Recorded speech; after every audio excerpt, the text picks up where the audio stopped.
Hey guys. What? There you go. Hey guys. So, my guest on the podcast today is without a doubt, he's the most humble man I've ever met. He is a veteran. He is one of the greatest powerlifters I've ever gotten the chance to compete with, and he has really guided me. He guided me my first couple years of powerlifting. He got me into the sport, and some of his achievements are in 2011, he set a bench press record in the single ply submaster division at 242 with a press of 520 pounds. In 2014, he set another world record with a bench press of 700 pounds in the submaster double ply 242 weight class.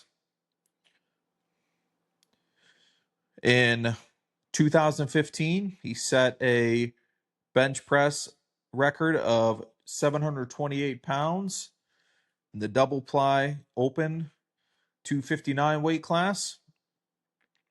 And in 2017, he set a world record bench press of 469 pounds in the raw amateur division of the aged bracket of 40 to 44 in the 242 class.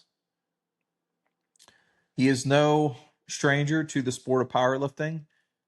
He's been lifting since 2009 and has continued to train. Just a few weeks ago, he put up a 415-pound bench press at a local meet at the age of 51. So without further ado, I present to you Guy Marcantino. Enjoy, guys.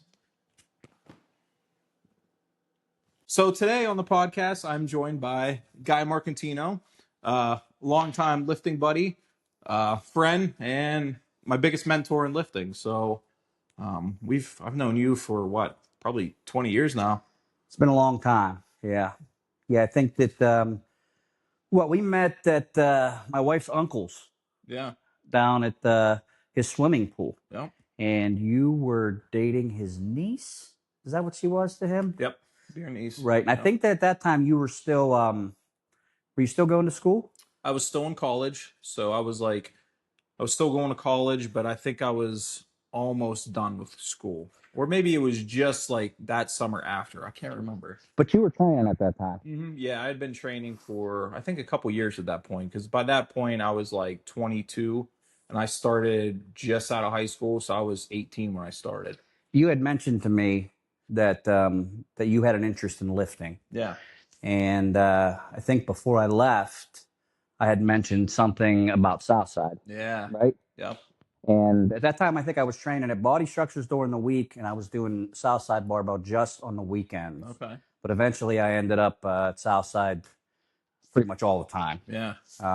But Yeah, I remember you invited me to Southside, and I went down there, and I'll never forget when there was 1,000 pounds loaded up on the bar, and there was bands pulling up, and I was like, "What is going on in here?" people who haven't ever been exposed to something like that, and you would be able to attest to this probably more than anyone, you probably never seen anything like that before, that type of environment. But how did that? It was crazy. It was very made me very nervous. You go. I remember going in. It was a small gym. Southside Barbell is a very small gym. Honestly, it's probably the size of this room almost. And I remember going to this gym first time, no idea what I'm in for. And I just met Guy, and I went in there, and there was like 20 dudes just all with like their shirts off, and there was bench gear. They had bench shirts on, single ply, double ply, and they were doing board work. And they had 1,000 pounds on the bar, and I was like, "What did I come into?" And that was probably what year? 2000. That would have been probably 2013 or 14 because I did my first Wobble 2014. Yeah. I think that the first single ply record that I set was at WNPF. And at that time, I was training out of Wampum Fitness still. Okay. But the South Side environment is something completely different. Yes. And at that time, when you kind of came in, it was kind of at its peak. That honestly, I think about that. Whenever I think of powerlifting, I'm like grateful that I got to get into the sport around that time because, like, honestly, I feel like I got into it in the best years. Yeah. Like you guys were all like, I feel like you guys were all at your peak. And like, mind you, like we were training with guys that were in their 40s. I am still at my peak. All right, guys. I'm a different peak. The key is you got to be the best version of yourself at whatever age you're at. Yes, that's exactly right. Yeah, I'm not chasing the guy that I was when I was 40. Yep. I'm chasing the very best version of myself at 51. It's funny you say So that there's a big difference. as I've gotten older, I've had the same mindset because like my shoulders constantly hurt, and if I can do this one day, I'm like, okay, we made it, like we did it, like I think that like, okay, you're not who you were 10 years ago, and that doesn't matter now.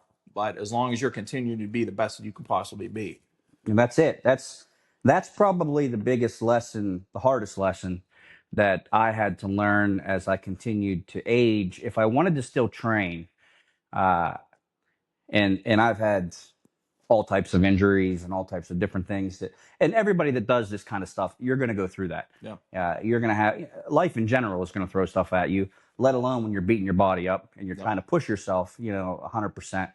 And one of the biggest things for me was learning, and it's funny because my doctor just told me this a couple years ago and it stuck.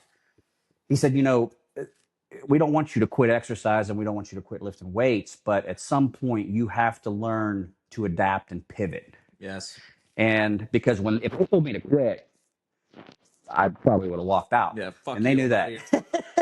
So, but when you say it like that, it makes more sense. Yeah. And it feels like it's right. At some point your body's going to change.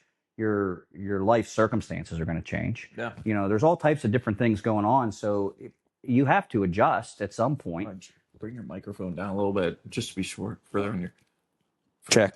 Bring it further down your shirt. I've never done one of these before. That's okay. It's the first time I've used these microphones. Okay. Well, we can move it. I was just thinking about that. How about there? That works. Okay. All right. Yeah. So where were we? Sorry to interrupt you. We were talking about when you went to the doctor, and basically, yeah, the doctor was on the same page with you. And honestly, that I can relate to that because whenever I blew out my shoulder, first thing I said is, I'm not quitting shit. Like, because I know how most doctors, they want you to quit. They think weightlifting's bad, especially whenever it comes to competitive powerlifting. They think that, you shouldn't be doing that, and they immediately want you to stop. And that was the first thing out of my mouth was, I'm not going to stop. And the doctor was on the same page with me. So I'm like, okay, you and I can work together. Finding a doctor that will align with your views when you do things like powerlifting is tough to begin with. Yeah. I was going to a doctor in Newcastle, and I actually ended up switching doctors just because of this. All he wanted me to do was lose weight, and he was against weightlifting, and I understand it's not for everybody. No, it's not. It definitely isn't. But if you choose to do this, and I'm responsible for my health, I'm my own advocate. Sure. You have to find somebody that's going to kind of align with you. I agree. If not, it's a constant pushback. Yeah. And you don't want that. You want somebody that's going to kind of help you in your journey, because I'm trying to balance out longevity along with doing something I enjoy. Absolutely. And, that in itself is very important. I mean, I could sit at home and do nothing, and yeah, my joints won't hurt. Yep. But I won't accomplish anything either. Exactly. So these are all things that, you have to, and I think that some of that goes along with pivoting as you get older too. Also, I think you get more wisdom as you get older, and I know, I got a lot. Me 5 years ago, I would have pushed right through an injury. Yep. Me 5 years, like now, if I start to feel something give, I'm like, all right, let's pull back, or let's call it a day. It's not worth it. Let's, live to fight another battle. Especially like right now, I'm lifting every day. So I have to adapt and change what I'm doing to make that happen. Okay, today's not a barbell day. Today's just going to be a dumbbell day. You know what I mean? Or I'm feeling it on the front delt, so I'm going to switch up how I'm doing my bicep work today. But it's just making those changes to be able to continue doing it daily and not hurting yourself. And that can be a challenge sometimes, Most definitely, especially yeah. when you're addicted to it. Yeah, and for me, I don't necessarily need any kind of motivation to get in the gym anymore. It's Sure. ingrained Just do it. and it's a habit. Yeah. If you do something long enough, uh, it becomes part of who you are. I don't need, you know, to see something on Instagram to push me to go. I'm going to go one way or the other. If I Yep. miss a day, I'm going to make it up. But it, that's something that you kind of get, I think, over time. Now, for you, did you find it easier to train harder when you signed up for a meet? Yes. It gave you kind of a goal, something to look Most towards. definitely, especially worlds. Worlds, especially my last worlds. So my last worlds was big because I had people going with me. It wasn't just me and my at the time wife. Like it was like a group. My parents went. Her grandma went. I had two other people going. So it was like a group of people. And I know that I'm like, okay, they have time invested in this. They have money invested in this. Like they were my training partners. So like they were there. I mean, they saw everything. They went to Toledo with me. So they were a part of that from the start. So I'm like, dude, you got a lot riding on this. So like you better not fuck this up Yeah. or you're gonna look like a real ass. And honestly, like that's why that meet will always be my most memorable meet because I remember the look that I got from them of just like pure disappointment whenever I came off of my opening lift that I just saw it in their faces that they were like, he's in trouble. Like he's gonna fuck today up. I barely opened it. I think it was like 370 and I barely got it. But like I took that and I went in the back and I just played it over my head. You know what I mean? But yeah, I would definitely say that like training for a meet, like okay, I got 16 weeks to make it happen, you know. Maybe not so much when I first started. Like that first year when I did the Newcastle meet, I was like, "Oh, cool. I'll do a meet," you know. And then like once I did that, I was like, "Oh, this is freaking sweet. Like I'm Yeah. hooked." Yeah. And that's what took off for me.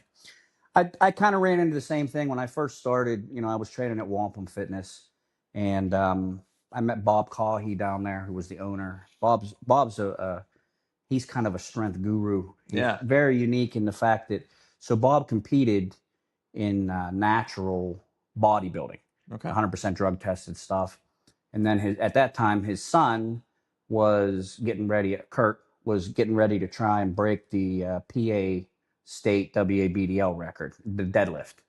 And so that's kind of how I got started. There was a group down there that was training, and I did my first meet with them just to kind of see how it was.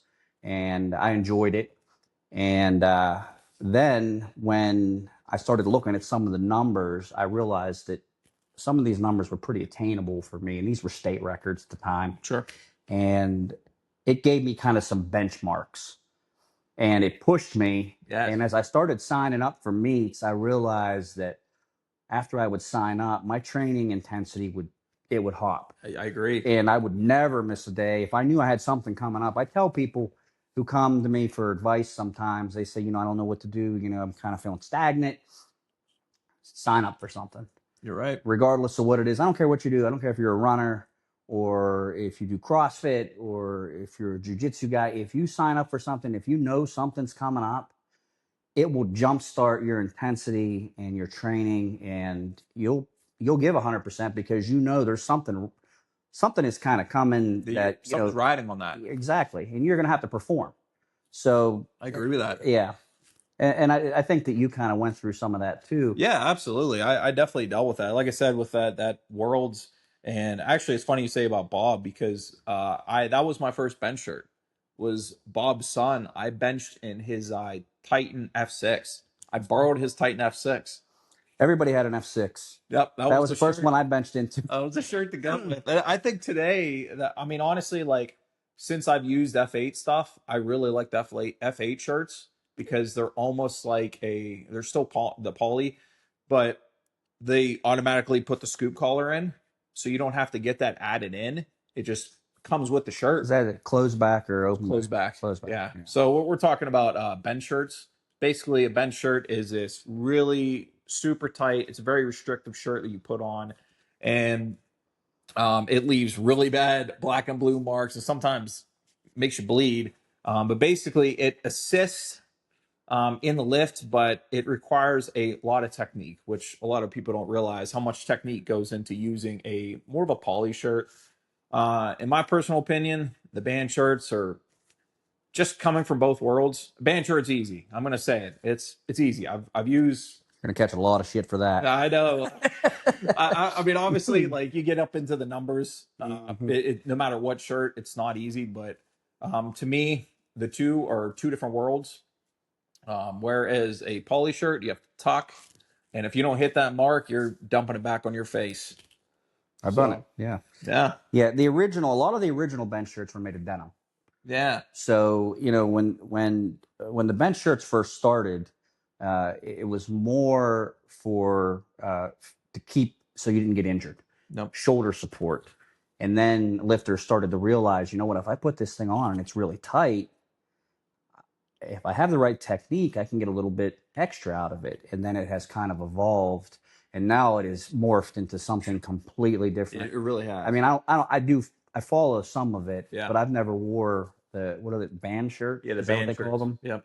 Yeah, but I see people doing crazy amounts of weight. People, repping 1,000 pounds or whatever. And I remember I had a hard time touching with 700. I'd have to tuck and arch and expose myself to heavy overloads prior to, but it's something completely different now. I don't know how difficult they are to use. Have you used the band shirt? I've used single ply. I've done the double ply, triple ply. I put it on. I was going to need over 500 pounds to even get the bar to come down. I was like, fuck this. Yeah. I was like, okay. Now it was reaching to the point that I'm like, I don't have to worry about benching it. I have to worry about breaking my wrist. Yeah. I was like, okay, this is getting to the point where it's too crazy for me. I'm sticking with double ply. And honestly, that's why I hurt myself. Was I was in a double ply shirt, and it was actually I was bringing the bar down is when I dumped it. I wasn't even coming back up because there's so much pressure on those shirts that you almost have to pull it down. It's like a weird feeling. You're almost riding it down. I come out of the groove and it dumps right behind my head. And like those, to me, when something goes wrong with those, they really are wrong. Where a poly, you can kind of fight through it. A band shirt, you come out of the groove, it's over. Game over right now. You got to have a good group of people around you then to do something like that. Yeah. Were you over at? I was out at in Youngstown doing fit training. Yeah. Now, how would you describe it? Is their atmosphere similar? I would have to the to way say South Side is. It's similar, but it's more of just to me, their training routine's pretty much the same every week. Like we did a lot of raw work also. Oh yeah. We did a lot of pin presses, board work. They do a lot of board work, but most of the stuff that they do is in shirts. Okay. Whereas if they're competing equipped, they're training to everything is training specific. So you do want to try to say, well, this is what I'm trying to get here. Yeah, so I'm going to use this. Yeah, these are the things I'm going to do to get there. Yeah. And how would you say their raw is as compared to their? I got to be honest, the Southside guys, like, I mean, there was multiple 500-pound bench because at one point you benched 500. Yeah. Chris benched 500. Yeah. And then Alan, he benched 500. Yeah. So there was multiple big raw pressers. Terry was a 500, and I think so was Zing when he was in there too. Okay. They had a whole crew of guys who were, and I'll say this too, that and I've said this, I've had this discussion with Lenny Rich, who I feel is probably the most intense lifter I've ever lifted with. Absolutely. I've seen him, spray blood out of his nose and his eyes and keep lifting. We've talked about the difference between raw and as opposed to the equipped stuff. And I said, I feel like my journey from when I first started competing, my raw press, I think it might have been around 350. And my raw press ended around 535. Sure. But the journey from 350 to 500, I feel like was a more challenging journey than my shirted, which was maybe 530 to 730, which was That's the highest I posted in a sanctioned Yeah, meet. you did that at was that in Toledo? No, that wasn't Toledo. That Yeah, was Michigan. it okay? Or yeah, it was Toledo. Toledo. Yeah, I couldn't remember because I remember there was a meet where Gus had given you shit. yeah, because I posted a 700.8 at a meet a year prior, and they forgot to drug test me. That's what it was. So they wouldn't give me the record. And so they said, well, if you come out to our Toledo meet and we're going to drug test you before you lift, which they did. And if you hit your lifts, then we'll give you both records, is what Which is happened. such bullshit. It is. It That's put a lot of pressure, but yeah. it was. Because that's on the director. That's the guy running the meet. You know what I mean? Like It is. And before I left, I asked the guy when I did the 700, and I said, do I need to do anything? And he said, no, all the paperwork's filled out. We're going to go ahead and submit it. But it's, mistakes happen. Sure. The way they handled it was not very professional, but No. it all worked out.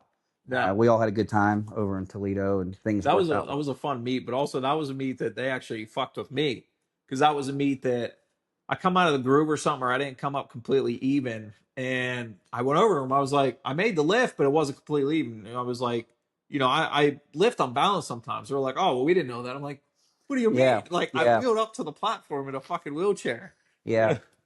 And a lot of it does. A lot of it has to do with who's judging. Yeah. And, you hope that you're in an organization where everything is Fair. Yeah. Yeah, I agree with that. And I've never had any issue. Listen, I've competed in both the equipped and the raw. I like both sides of the house when it comes to that stuff. Sure. But when I'm competing, I want it to be a level playing field is the only thing. So, whatever. I mean, with the gear, what it is now, I do like watching people move those kind of numbers. Oh, it's fun to watch. It is. But I can't even imagine holding, I don't know what is Kolb doing now. He's over 1450 at this point. Yeah. Is he trying to get to 1500? Yeah, 1500 was the goal. Yeah, that's a there's. And I've been there, during his training sessions, and like his hands and like just so much pain in his arm, like just so much pain. Like you can see whenever he gets off the bench that like he's in like literal pain. Like that. I mean, the amount of I've seen him press, and then I've seen him drop off the bench and like throw up. Yeah, and they're trying to like unwrap him and stuff. And listen, I give him credit for that. That's the level of commitment that you have to do that that's high level. I mean, he's going to go down as probably the best equipped of all time ever. Yeah. There probably will never be someone like him again. I agree. And and to do that, you have to have that level of commitment. Yeah. You have to almost, you're sacrificing your body, probably a couple of years off your life, all kinds of stuff. But you know what? If that's what you want, what is the sacrifice that you're willing to make to get to that number? I mean, when I was going for 400, I knew I had to go up to 220. I didn't give a shit how I got to 220. Yeah. At the time, the motto was weight moves weight. And I was going from. And that still applies today. Yeah, it does. It definitely still applies. I remember competing at 181, and then, I was like, I want to go up. Everybody else has competed at 220. I was like, I want to compete at 220, and I was like, I think I can get that because I got to 350, and I was like, okay, I'm 50 pounds away. Like that's a jump, but a little bit of changes in the shirt, some training, I think I can do it. Were you wearing a Inzer? No, I was still using single ply. You were still using single ply. Single ply. The Titan F6 single ply. Inzer has a scoop. Inzer has the Rage X's single ply. Yeah, so I tried that. I think it was my first. It was when I first was trying bench shirts with you guys, and you guys put me to Rage X, and I was like, "What is this groove?" It's different. Yeah, it did not work for me at all. Yeah, and I went right back to the Titan. I was like, "Keep me the Titan." A lot of people had a lot of success with the Rage. Well, with the Titan. Titan, yeah. Yeah. In fact, I think that Terry Gibson I seen him open new ones right out of the bag of meets and go up and bench. I mean, he was kind of one of the pioneers from the area. Sure. That was, back then the equipment has evolved so much. Yes. And, he was doing things in single plies that, people wouldn't even think that you could do. Yeah. But, and you'd hear the shirt creaking and making cracking. all kinds of noise, because it was always a big deal about trying to break them in. Yeah. You'd have to try to make them wet and try to get everything to expand because you didn't want the thing to blow out on you. I dealt with that with a katana. I I was trying to squeeze into I think it was a size 40. And mind you, at one point, all we could do was get it on my arms. And we had to take uh, pliers. We were using vice grips to try to pull the shirt off me. That's how tight it was. It was to the point where my arm was turning colors. Like Mm-hmm. it was like losing blood. I was losing blood in my arm. And I tried with the katanas for probably 6 months, and I was like, I'm done with the shirt. I'm never trying that katana again. And I think I went through 2 or 3 katanas, and I was like, this is the shirt. I'm gonna make it happen, and I couldn't do it. I couldn't find the groove. I could get it down to about 2 or 3 inches. That was all the more I could get it down, and it would just stop. It would lock up on me. Now, do you think that you'll ever go back to any of the geared stuff? So my goal is, I would like to compete in the 148 class. That's my next goal. Where are you at now? Right now, I'm like 150. I'm right around 150. I fluctuate just because, like, with me working at a sub shop, it's hard. Yeah. I'm It's sure. definitely hard. Yeah, I'm sure. It's Yeah. hard, working 3 jobs. In some days, I'm like, fuck the diet. Let's just survive the day. Yeah. You know what I mean? I've worked Yeah. 13 hours a day, or, like on my weekends, I get up at like 1 or 2. I'm at work by 5:30, and I work until 5. So like those days, I'm just like, just be glad you're getting home. Like let's eat some food. So, but yeah, I would like to compete at 148 raw, and then kind of go from there. If I feel like I want to get back into a shirt, sure. Now, are you going to do something sanctioned, or will you do? I would probably, yeah, I would definitely do something sanctioned. Yeah, I would do something sanctioned, 148 raw.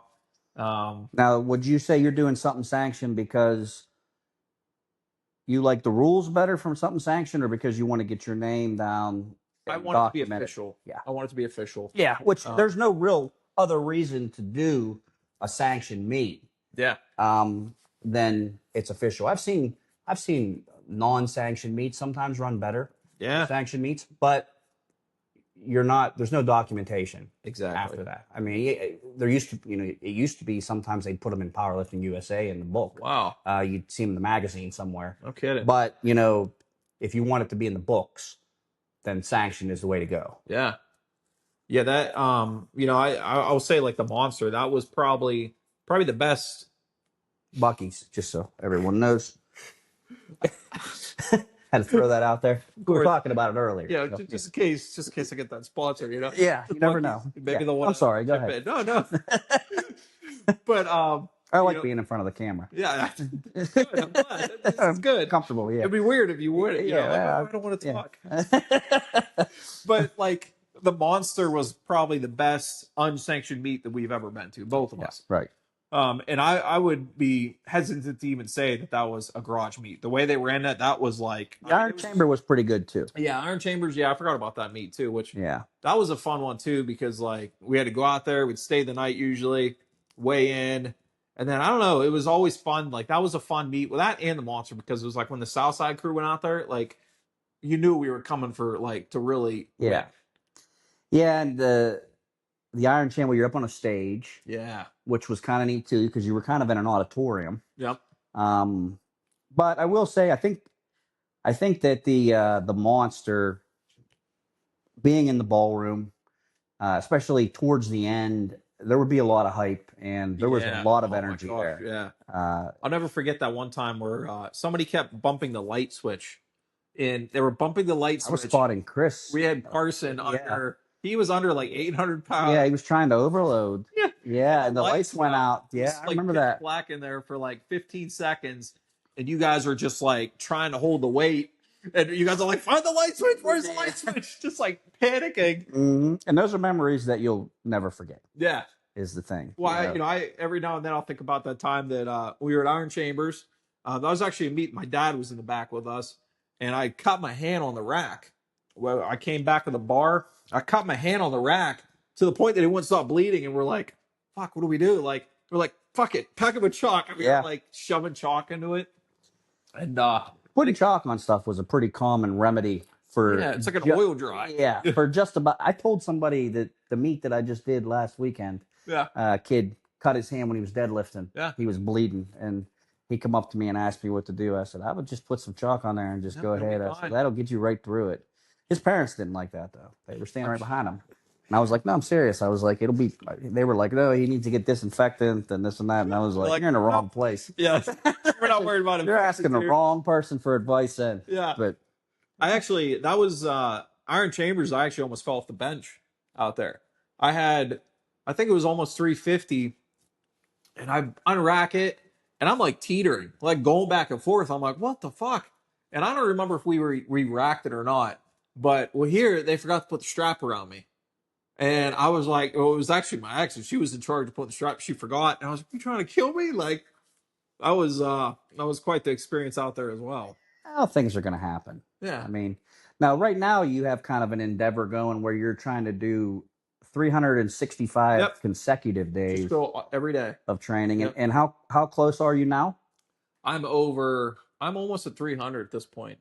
So what do you have a final date of when the 365th day is? It's like August 22nd, I think it is. I think that's the day. So the last time I checked, I was at 284, and that was probably 2 or 3 weeks ago. So I'm over or close to 300 at this point. Now, are you thinking after that is when you'll start maybe adjusting the workout so that you can do some? I'm already that mentality is starting to creep in a little bit because I mean, you can relate to this. You're a competitive person too. I'm competitive. Not as much anymore, but a little bit. You still have that fire in you, though. Yeah, I can feel it. Yeah. Last weekend when I competed a little bit, I'm talking about. I could feel it. Like I was, I hadn't done anything in such a long time. Yeah. And I actually, your video is the only reason that I did that meet because I planned on doing it and I ran into some health issues and they misdiagnosed me for a year when I had some pain under my ribs and they thought it was intercostal muscular.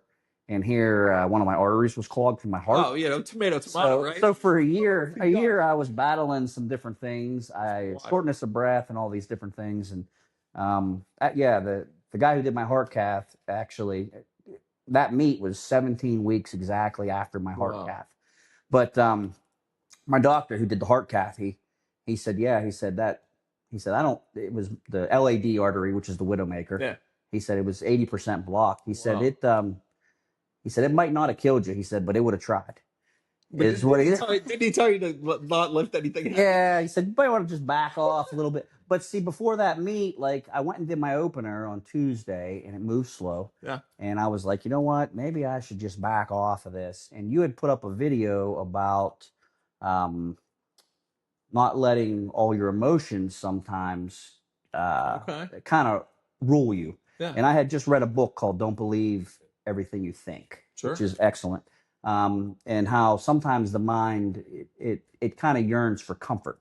Sure. And it doesn't want to let you get into it. We're programmed to survive. Absolutely. So but then I had watched I had watched your podcast, and I said, you know what? I said, even if I just do my opener, I said, I'm going to get in this meet. Yeah. And I'm going to and then once I got there, I felt really, really good and ended up doing pretty well. That's awesome. So, yeah. You did what? 415, was it? 415, and I think I was the oldest male lifter. That's good. At 415, because how old are you? 51. That's good. 415 at 51. That's wild, man. Yeah. And you don't really train for the bench anymore. Not as much as I used to.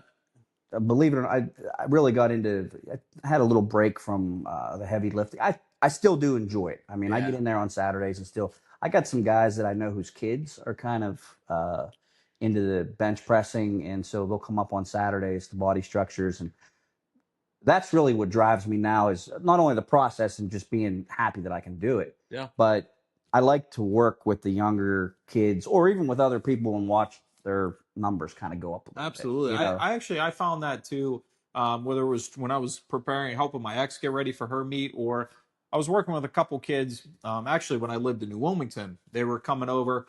They stopped after about a month because I think they were like, what the fuck? This guy's out of his mind. Yeah. But I enjoyed it. The time that I did get to train with them, I enjoyed it because at the time, that was when I tore my rotator cuff. So I couldn't train at all, or I could only do the left side. And so like they're down in the basement and I can't train. So like I got to put all my focus on them. And I enjoyed it. I really liked helping them and teaching them and, showing them, this is how I would do things.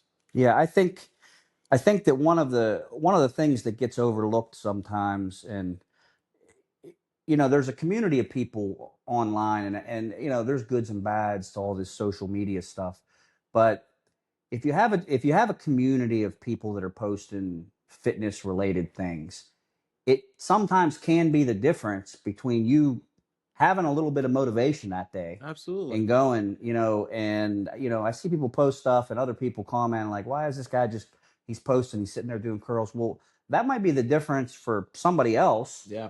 who is sitting on the couch and sees something and says, oh, well, look, Scott Patterson is in there. He's, working his back today. I'm going to go and I'm going to get up and I'm going to go do something. Sure. So, being part, that is one of the things that I think is very positive for the social media stuff. I And agree with that because honestly, it's funny you say that because there's been numerous times where I'm like, man, why do I even do this? Why am I sharing this? Why am I yep, posting this? And then oddly enough, somebody will like reach out to me like either that day or within days, and they're like, hey man, I saw your podcast or I saw your lifting video, and I wasn't gonna go to the gym, and then I went. And I'm like, oh shit, like it changed like one person, it made a difference in one person's life, and I'm like, that is my goal at the end of the day. that's it. Sometimes you don't know who you're influencing. Yeah. Is the thing. And I've had the same thing happen to me. And I've reached out to other people and said, hey, I seen that you went and deadlifted, 450. That was enough to get me to go in and do some rack pulls or do this or do that. So there's something to that about Yeah. having a community like that for Yeah. sure. I mean, honestly, when I started powerlifting, like you inspired me. You did, I looked up to, I still look up to, you know what I mean? And like watching you get into a double ply and all that, I was like, man, I want to do that. Or you know what I mean? Like it pushed me to want to compete and to Were want you to be there the when best. the shirt blew I out? was. I have a picture of that. I took a picture of that actually. Yeah. I think Lenny Rich was spotting me that. I think he was the one who was behind me. I I had a think so. board on my chest. Yeah, we were all like with that, I will never forget the ripping sound of that shirt when it gave out. So basically what happened was you had a double ply phenom on. It's an Inzer shirt. He was bringing down, it was over 700. It was over Yeah. 700, bringing it down to, I think it was like a 1 or 2 board. And the shirt just gave out. It just ripped right down the middle. And of course, the weight came crashing down on you and they caught it. Yeah. But it was still like, oh my God, like what? Yeah. Because is that the first time that like anybody there has seen a shirt blow out like that? No, it's happened. It's Has it? happened a couple times up there. Okay. Yeah. Um, and I don't think that I was ever there when any of the other ones blew out. Okay. But I know that a couple times they had. And I mean, listen, the level that group there, especially all of us, Yeah. you were pushing it, right? You were riding the line anyway. Yeah. You were trying to get into tight, you wanted to handle as much weight as possible. You Yep. wanted as much support as possible. Sometimes just breaking the shirt in would be months and months and months. You're spraying it with water. You're trying to do all these different things. So you're right on the line anyway. It's probably amazing that more didn't, break, but So but you have a good group around you. You yeah. have to have a full team around you. Oh, Too. absolutely. I remember Yeah. I trained with Chucky a little bit. And I remember I bought this shirt. It was an F6, bought it, bring it in. I got to put it on. I was like, oh, it's too big. And he was like, oh no, this is a small one. I was like, what? I was Yeah. like, I could barely get it on. I was like, this Yeah. guy's out of his fucking mind. Yeah. But that's what it takes. You're pushing the limits. You want that number, and that addiction fueling you. It is strange how it can become addicting. I mean, I had bought shirts and I had to put like footballs inside the arms and blow them up because I couldn't get them up over top of the Yep. up over top of the my arms and my elbows. And I have pictures of I've done this to numerous katanas where I've actually used a rack and used the bar to flex it. Yep. I've stretched collars that way, and I'm talking like I've had 500 pounds hanging from it with ratchet straps. Try to pull down and pull the opposite way to try to get it to flex a little bit, to stretch that shirt a little bit. But that's what it takes to get it on. Yeah, it's amazing what you can get into Yeah. once you do figure out how to do it. Yeah. Because you usually start in something that's slightly uncomfortable, and then if you feel like it's a good fit for you, the equipped side, you start wanting to get tighter and tighter Yeah. and tighter, and you're trying, anything you can because there's more support there, and the next thing you know, you got to have somebody put you in it and do your belt, and you're Yep. putting bags on your arms, and you have somebody trying to get the sanctioned meets. It got to be up over top of your elbow, Yep. and a lot of times they'll check it. So there's a lot of rules and regulations too, but It got to a point where my shirts got so tight I couldn't get myself in the chair. People had to literally pick me up, put me on the bench, or put me back in the chair because like I couldn't bring my arms down, and they were like this the whole time. now the new shirts, are they easier to get into? Do you Yeah, they're a just lot slide easier. in? Yeah, like so for me, a lot of times what I would do is I would just lay on the bench and just put the shirt on me, and I would just bench. Or they would strap it on me, and then I'd go in, I'd put my arms in last. So they're a lot easier. Except for I had one, they made so basically they made the insert too tight. And whenever I would put it on, I mean, it was to the point it took like a grown man, like me laying on a bench, arm up, a grown man to push down to get that insert over my arm. I mean, it was fucking tight. Yeah. And I actually ended up telling Denise at Pharrell, I was like, listen, this shit's too tight. Like, it's like cutting off, like, it hurts. Like, it physically, like, I would see, like, my arms start to vein up. I'm like, I know this feeling from Paulie's. I'm like, Yeah. this shit's too tight. So I actually had her, I think she took out a couple stitches to loosen it up a little. Cause, like, I'd get it on. I'm like, I gotta go now. Like, I can't sit in this fucking thing. Those shirts that have the band across, they don't break though, do they? No, I've never seen one break. Okay. They stretch out, but I think you can use that shirt for a long time. Like Yeah. you can get the same amount of weight out of it for a good amount of time. Where it's not like you figure like for me, I would do a Worlds, and if I was doing another Worlds, it was a new shirt. Or if I was going for a big Right. number, it was Yeah. always a new shirt that I was Yeah. switching to. A lot of people did that Yeah. because you would start to lose Yep. as everything would expand, the fibers would expand and everything. You'd start to Yeah. run into some issues. You wouldn't get the pop. I Yeah. mean, you'd still get some, but you wouldn't get quite as much. So you'd want to trade it in on something new. But I Yeah. was just wondering if you ever seen any of the other ones break, or No, I've never seen one break. I'm trying to think if I've ever seen them like. they can hold an extreme amount Oh my of. gosh, yeah. I mean, Yeah. like I said, I've been in a triple ply, and I was trying like over. I was like 450, which was the most I had ever had on in a shirt, and I couldn't even break the arms. I was like, what the fuck? Like, it's gonna take over 500 pounds, and that was to the point that I'm like, okay, this is making me nervous. Like, I need my arms, I need my hands to be able to move around, So I'm like, all right, no triple ply, double ply was it for me. Well, So yeah, I mean, you're trying to find whatever works for you is the thing. I I'm curious about them. Not curious enough to try put one, one yeah, on. No, yeah. but I have seen them and I've held them before. Yeah, you. Yeah, Yeah, and looked at them and stuff, and I thought, man, this is an aggressive piece of yeah. I would equipment. say if you were ever to do one, single ply, and just stick with single ply. Like I like to single ply because it was like aggressive enough where I kept me happy, but it wasn't to the point that I'm like this could kill me. You know what I mean? Like How do you think? How does it compare to wearing, say, a slingshot or like a ram? it's pretty similar to wearing a slingshot, in my opinion. It's just Okay. more aggressive. Yeah. It's definitely more aggressive. I actually have a double ply Pharrell. It's like their slingshot, and I've never used it. I've tried, and I once again I can't get enough weight on it to bring it down, without me coming out of the groove. So I don't even piss with it. But the single ply,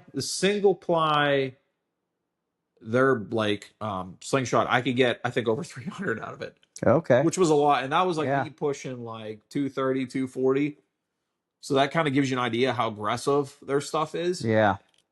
But yeah, the How band many shirts, brands are there that make those? Is it very there's limited? there's at least three or four now. Okay. Because I know Have- Inzer dabbled in it a little bit That's what I was actually. wondering if any of the like Yep. Titan, Inzer. Inzer did. I don't believe Titan did. Titan's kind of old school. Yeah. And I think they're trying to stay old school. Because Inzer, they dabbled in it, but it was nothing like the other shirts. But you have, was it Dark? Is it Dark Side? Dark Lord. There's that brand, Pharrell, and then you have oh, I can't remember his name. He's not a very light guy in the world of powerlifting. He was a wobble guy actually. Okay. He had a brand, Daddy, Bench Daddy. He Is has that Tiny? no, that's not Tiny. That's I can't think of his name. I think he was associated with him at one point. Okay. There's like 4 big brands though that make them. Okay. But to me, F8 and there's another one within the last couple years. They're like the 2 top brands. What's Cold wearing? Cold wears. He's sponsored by Pharrell. I thought he was sponsored by somebody. Yeah, they built him a bar. There's a special bar. Yeah. The bar is like almost an inch and a half thick. It's insane. And like with him, they were using straight hundreds because like they didn't have a bar big enough, so they had to make another bar, and then they were loading up with nothing but hundreds.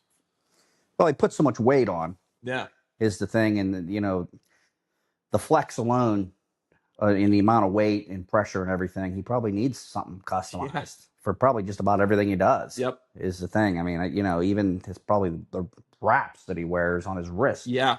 To make sure they don't snap in half. Well, it was getting to the point where the bar was whipping so bad that he couldn't even do a press. It was whipping so much it was affecting the lift. I mean, it's trying to pull you back down, essentially. Yeah. So that's why they had to, I don't know if it's 55. I don't know what like a squat bar is, but I think it's like a 55 millimeter or it might be 60. Either way, it's big. It's a big bar. But if that's what it takes to make it successful, I mean, you're talking 1,500 pounds that he's shooting for. No one has. There's one other guy he's the closest one. I think he can handle upwards of 1,300 pounds right now. His name's Tony, but I don't like Carlino, I think, or something along those lines. He's the second closest, and but a crazy amount of weight. Yeah, but still nobody's touching Kolb. No. I mean, was he the first 1,000? I think he was the first 1,000. It was either him or Pharrell, because Rob has done some stupid stuff. I've seen him touch 1,000 pounds at 225. I mean, he's a freakishly strong man. Yeah. Just the things that like even his rep ranges, you're like, dude, how are you even able to do that? Like touching 600 pounds in a figure 8, which a figure 8 is like it's basically a slingshot. I've seen him reverse grip in a figure 8 like 600 pounds. I'm like, what? What is happening here? That's what though, with the slingshots and the rams and these other things.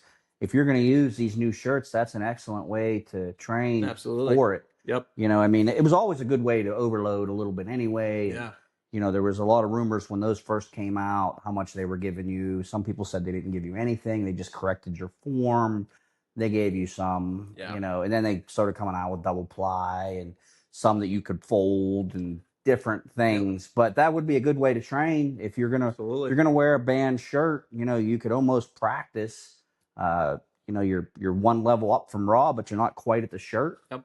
And you're somewhere in the middle there, and you could overload and you could do, all kinds of stuff. I mean, I don't know what kind of program them guys run when do they use bands and chains and no bands. I don't think I've ever seen them do bands. Because I think I was the only one that ever threw bands on, and they was kind of like, what are you doing? You know what I mean? Yeah. They did a little bit of chains, but it was mostly just heavy band work, like in the band shirts.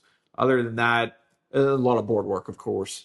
But I always preferred. I to this day I still say that the way we trained at Southside was like, obviously we did some crazy shit. Like some of the programs that like Lenny would come up with. Yeah. Freaking wild. Yeah. Like I remember we started out at 20 reps. We worked our way down to 0, but it was always +2. Oh yeah. That was stupid. Yeah. Yeah, that's a good way to push through though. Yes, plateaus and to push the body. I always liked, I used a lot of different systems, but when I first started, I primarily did West Side method. Yeah. Conjugate. Yeah. You did bands, chains, accommodating resistance. You did a speed day. You did max effort day. Sure. But I ran Brandon Lilly's Cube. Yep. For a while. That was real popular for a little while. Yep, I remember that. I was trying to get my deadlift up like over 600, and the cube, for some reason, I responded better to that. And then I did, took a little break. And when I came back, I don't know if you ever ran Jim Wendler's 531. Yeah, I think we did that together actually. I feel Yeah, like we did. I think that is the best program for beginners. I agree with that. It's simplified. Yeah, And I think the more you do this stuff, there's lots of programs out there, but you have to find what works for you. absolutely. Everybody is different, as far as genetics and how you're built and, what you respond to. So, I think that usually success is found somewhere in the gray area. You start meshing things together. I wouldn't recommend somebody who's brand new start doing something like that. No. Yeah, but as you do it, you gather information and you start saying, well, for me, I can do this, this, and this, and this is what works. For me, when it came to raw power, triples always got me there. Yep, 90%. Yeah, but I know people that Charles Bundy, Yep. who I trained with, and also very strong raw bencher from Newcastle. He did 540, 550. Yep. He used to unrack it himself. He swore by singles. Yeah. He would literally come in and just do nothing but singles. I remember and that. he responded to that. And so, you got to find what works for you and what's best for you. Absolutely. Is the thing. Like I actually I've recently been bringing my grip in more. Yeah. With shoulder issues and that the injury that I had, I have noticed that I'm like, okay, yeah, I like a short stroke, but also I like my shoulders feeling good. Yeah. So I've always had strong triceps. I'm like, okay, just adapt a little bit instead of worrying about a shorter stroke, then just build the tricep more. You know what I mean? Yeah. Especially because like I've seen other guys that are disabled where they bench with a closer grip. I'm like, well, it makes sense. You know what I mean? Like we need our shoulders, and also like we already have strong triceps. Why wouldn't you bench closer? So honestly, I think as I get back into focusing more on the press, I think I'm going to be benching at a closer grip because like I already do it with dumbbells. I keep myself very close. Yep. But yeah, honestly, I would say the last 3 weeks, that the voice in the back of my head is like it's right there, and I call it the voice because like it starts whispering like, "Hey, we should do a meet." Mm-hmm. You know what I mean? Or like we're getting bored. We need to do something. Yeah. Well, how is your programming structured now as far as your lifting goes? Like honestly, I just lately I've been trying to superset a lot. Like biceps, I've been doing a lot of drop sets or supersetting a lot. Just like boom, boom, just keep things moving, keep the rep range up. But also like I'll drop the reps, but focus more on a higher rep range. Do you do full body every day? So basically, I'm trying to think. So Saturdays I've been doing biceps. I mix it up every now and then. Okay. Saturdays I do biceps. Sundays are my chest day. And then Mondays, it's kind of like a freebie, however I want to do it. Lately, it's been triceps and shoulders as long as I feel good, or I'll do back. And then I repeat. I'll do biceps Tuesday, and then Wednesday, or no. Yeah, Wednesday is benching. So basically, the cycle just continues forward. Okay. Yeah. Now, this last week, I did switch it. I did biceps on Saturday because my nephews are going to be with me. I was like, I want to show them something new. I mean, I figured it would be something more they could do, working their arms instead of their chest. And I did, I did biceps Sunday morning, and I did chest on Saturday. So, and honestly, I was kind of looking to see if I felt any different. I think I might have felt a little bit better on my chest day. So I might stick with that, but it just kind of, I'll wake up. It just kind of depends on how I feel. Or if I go to bed motivated, like sometimes I'll go to bed inspired of like, I want to do this tomorrow. And like, honestly, those are the best days because I wake up, I like fly out of bed. And I'm like, it's go time. What time do you get up? So on average, like a good solid schedule, if I go to my nephew's baseball games, I don't get home until like 9 or 10 o'clock sometimes. Mm-hmm. I try to be up by 2 to 2:30. Sometimes it's 1, between 1 and 2:30. It fluctuates. But and honestly, it depends on how I'm feeling that morning. Am I like really inspired to go after it? Then I'm getting up at 1. And it depends on what I'm doing. Like if I know that, okay, today I have to go drive to Grove City. That's a 20-minute drive. I need to be up a little earlier so I can get there. It's going to be a lot more moving stuff since it's a chest day. I'm going to be moving a lot more weight. So I kind of plan for that. And that way I have the time that I need before work. Is there typically anybody there when Nope. you go? There's usually one person. I've seen your videos. I don't think I've ever seen anybody. I mean, I'm sure that if I looked, maybe I'd see somebody in the background. Very rarely, and Yeah. honestly, like, well, I mean, it's an off hour to train. I mean, my favorite days to train are Saturday mornings and Sunday mornings because the gym is dead every time, and it is amazing. And the roads are dead too. I don't have to worry about traffic. It's just me, just getting after it, and it's an amazing feeling. Yeah. Hey, that's Yeah. a tough schedule though. What time do you get home at the end of the day? So it depends. Like if I work that other job, like Fridays, I don't get home until like 10 o'clock, and my day starts at like 1:30, 2 o'clock in the morning. On average, I try to get to work between 6 and 7. Since I'm the manager, I can kind of make my own hours, and I don't get home until like 4 or 5 o'clock usually. And if I pick up hours, I don't get home until 9 or 10 o'clock.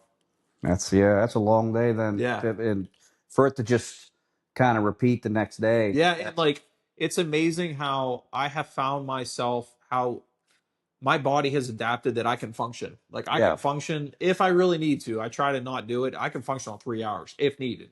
Yeah. I try to get closer to 5 or 6. But if needed, if I know that like you're getting home late, now like today I did train a little later just because honestly I stayed up to make pizza dough. I came home from work, made the dough because I was like, if I do it tonight, I don't have to worry about it in the morning. But yeah, I try to be done with the gym by 5. If I'm adding cardio, which I've stopped doing cardio for a little bit just because like I mean it was to the point that like I was aching so bad and it was a struggle to get out of bed. It was a struggle to get me in the truck. I could barely get myself up in the truck. So I'm like, okay, we're going hard in the paint, but we're going way too hard. Like and honestly, like that motivation was actually dying. Like my brain automatically knows to do it. That's just the type of person I am. Right. But that motivation was slowly dying. I wasn't enjoying it anymore. And I was like, okay, something's got to give. I need to change something in my routine here. And I was like, well, you can still lose weight while lifting weights. It seems like you're the most sore when you do a lot of cardio. So back off the cardio then. So it would be difficult, I feel like, to recover. Do you prioritize recovery, any kind of supplementation or anything to try to? I try to meet my protein goals, and honestly, like I took a nap today at the time. I don't take very many naps, but when I can catch a nap, I take a nap because I'm like, hey, there's 2 hours of rest. Oh yeah, that's good right, for you. You know what I mean? So like, I've really tried to focus on that. Yeah, like downtime is important to me, like as much as I can, especially with my schedule. Like I don't have a lot of downtime, so like when I do, I try to really appreciate it. And you count calories? Yes, I do. Do you? Right around 1200, which is low, but for me, that's what I need. That's what I need. Yeah, to be where you want to be. Yeah. And like, I found that I'm like, okay, if you back, because before I was lifting and biking so much, I'd come through that door sometimes ready to like pass out. Like, there's been a few videos where you'll see me taking honey. That's so I can go do cardio because I feel like I'm like ready to pass out because like my blood sugar hit me so bad. Yeah. But like I'll do honey so I can get that quick source, get my blood sugar back up to where it needs to be. But I'm like, okay, you can do all this cardio and stuff, but like if you're coming in and you're starving, where are you gaining anything? You know what I mean? Whereas if you back it off a little bit, you feel better, you're less hungry, you're not coming in just freaking starving, first thing in the morning, and you just feel better all around, mentally and physically. And that's when it comes to knowing your body. Yeah. And to being able to do, people could program you out, people could write programs, but what it really comes down to is you have to be able to adjust a little bit when it comes to some of those things. And honestly, that's something that I've really enjoyed during this process is, me training every day. I've had to like, okay, how am I going to make this work? You know what I mean? Like lately I've been really addicted with pull-ups. Love pull-ups, but it's really hard on me. Really hard on me, especially like chair pull-ups. I mean, that's a lot. Like you're pulling your shoulders certain ways. I'm like, okay, you enjoy doing it. You do them with it attached to you. Yep. What's it weigh? I would say the chair weighs about 20, 25 pounds. That's tough. Yeah. Yeah. So especially when I'm doing the climb, That's what I like was going to say. You got to get up there because yeah, I've seen a couple of videos of you getting up there to try to yeah, and the get in climb position. is the hardest part because you miss it a few times. Well, you just there's energy that you just wasted trying to Yeah. get up there. Yeah. But lately what I've been doing is I'll just strap my legs up. I'll go up one side and come back down the other side and then go back up. And it's more of just like a personal, just a goal, just see if I can do it, and just another way to push myself, Yeah. Yeah. That's good then. because yeah. And plus, I mean, my heart rate gets up there. I mean, it's really up there during that because like you're not stopping that entire time. Do you train here? Yeah, I train here. I train out of 3 gyms. I train here at my apartment complex. Dumbbells only go up to 50. That's the only downfall of being here. I train at Anytime Fitness whenever I want to go heavy, go above 50 for dumbbells. And then sometimes I go to Planet Fitness in Butler, but that's a 25-minute drive, 20-minute drive. Yeah. And with the way the fuel prices are, I stopped doing that because I was going every day to Planet Fitness just because like I liked the environment, as weird as I never thought I'd be saying that, but like I mean it's dead in there, and I like that like I can go from equipment to equipment quickly. Yeah. Their stuff is, they care for it, Yeah, is the thing. Because my yeah, wife, for a while, we were going early in the morning and I was yeah. going with her and kind of helping her out with some things. And their equipment is nice. Yeah. I mean, they take care of it. Everything there it's very clean. Yes, it Work, is. everything works. I Clean mean, that. yeah. No, I mean, yeah. I mean, some of it depends. I mean, I do like a gym feel, but me at the too. same time, yeah, depending on what you're doing or Yeah. different levels of intensity and things. I completely agree. Like I love, like I was telling you earlier, I love a garage gym. I love a gym that I can pop the garage door open. Yeah. It's 80 degrees outside. I love that feeling. I love being hot. Like it drives me nuts. Like I'll go over to this gym at the apartment complex, and like it's these young kids that live here. They'll leave the windows open. It's 40 degrees in there. I'm like, I like training hot. I Yeah. like to be warm. Most people do. Yeah, I don't want to be cold. I don't want to. I hate lifting in like the Anytime Fitness that I train out of. They leave fans on the whole time, so it's like 65 degrees in there. I'm like, I don't want to feel like this. I want it to be hot in here, and it's Yeah. always cold in there. Yeah, and there's nothing real good about your muscles being cold anyway. No, and I tell people all the time, especially now, like I enjoy being hot. Like as crazy it may seem, it'll be 70 degrees outside. I'll have the heat on because like it feels good on my body. I mean, look at when we were at Southside, and you would come in and you would just smell nothing but Tiger Balm and Oh yeah. the horse cream. Oh And, yeah. Yeah, the horse liniment. Yeah. you knew you were training out of a powerlifting gym when that's all you would smell when you would come in. Mm-hmm. But now I use heat as my way to feel better. Like a lot of times I'll just put a sweatshirt on and I'll be in here. It probably loosens everything up, warms Yeah. up your joints, and those are all things that help. I wish I had some of that horse liniment the other day when I was lifting at that meet. I was thinking about it when I was warming up. I was thinking, man, I wish I had some of that. But those were the good old days there. Yes, they were. Man. Yeah, those were I say those were the prime days. And like I said, I am like really grateful because like I've trained out of a couple gyms since that gym that are like Right. power gyms, and Yeah. I will say it's not the same feeling. It will never be that same like I don't know, just old school, just a bunch of guys just like powerlifting together. There's something different about it, and like I've only ever had that feeling at Southside.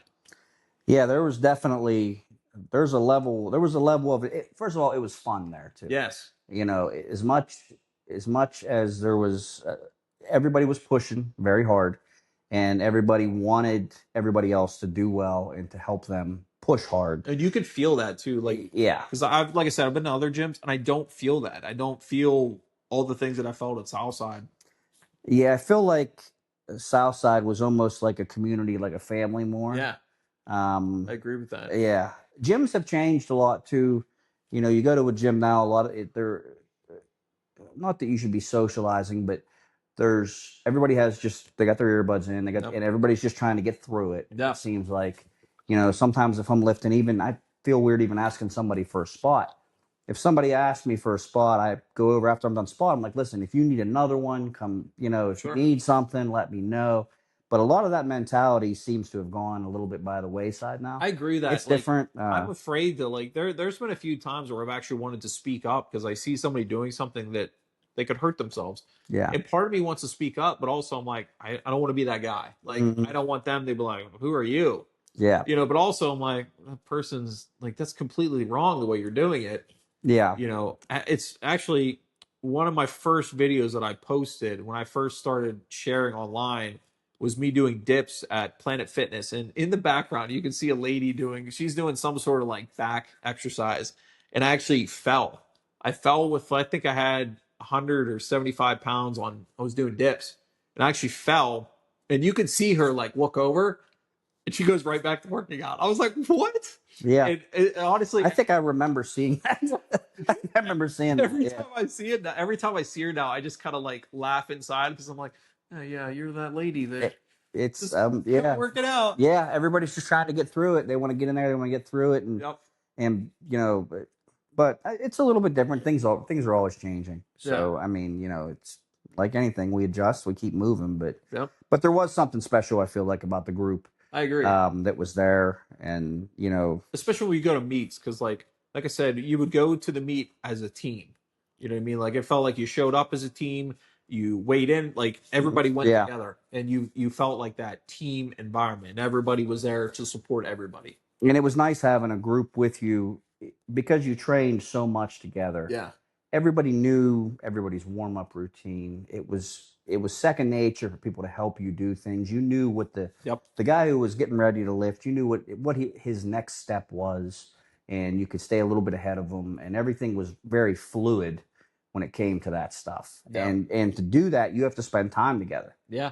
Is the thing. You have to spend time together, and you got to train together. And I mean, I don't know how many weekends we put in together there. Weekends and Tuesday nights. Yeah.